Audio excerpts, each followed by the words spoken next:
Fall is right around the corner, and Oktoberfest is upon us. Prost.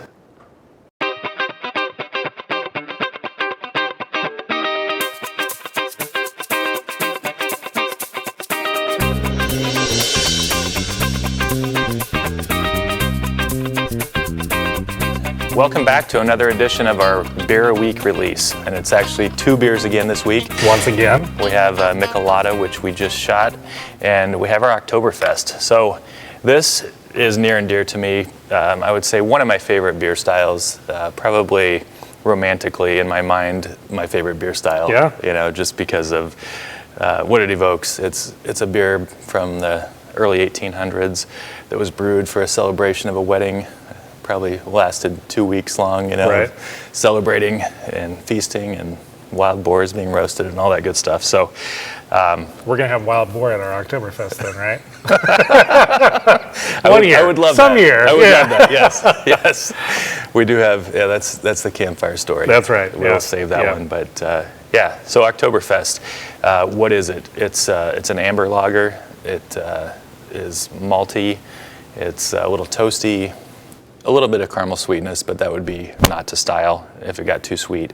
And then a nice balance with some of those noble German hops.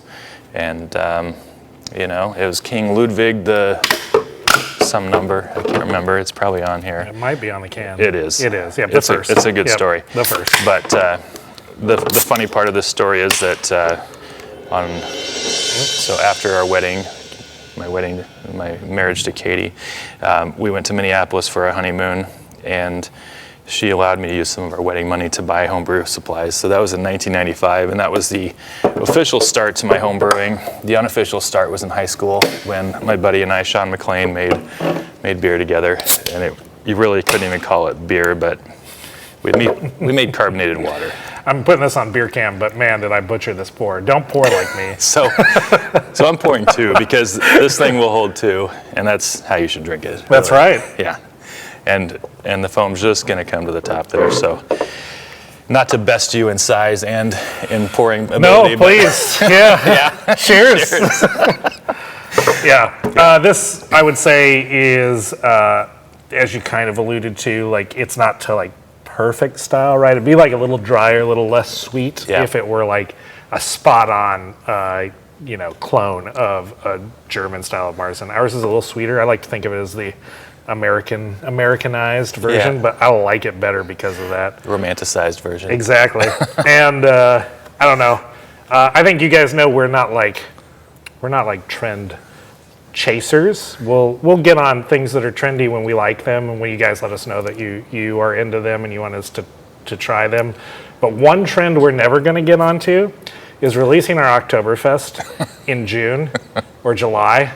Oktoberfest is for September and I guess a little bit of October. Yeah. And that's when it should come out, and that's why it's coming out now. And we'll have our Oktoberfest celebration at the usual time, September. I think it's around the 18th. Yeah. That weekend. And these are glasses, mugs from previous Oktoberfest. Mine's the 18. We had about 100 of these guys available, and yours is from 19. And we try to do one every year for the celebration. But there's a lot of Oktoberfests out there on the market. I'm sure you guys have seen some. The last thing I want to do when it's 98 degrees outside is to drink a Marzen. But now that the fall's coming, it's time for Oktoberfest.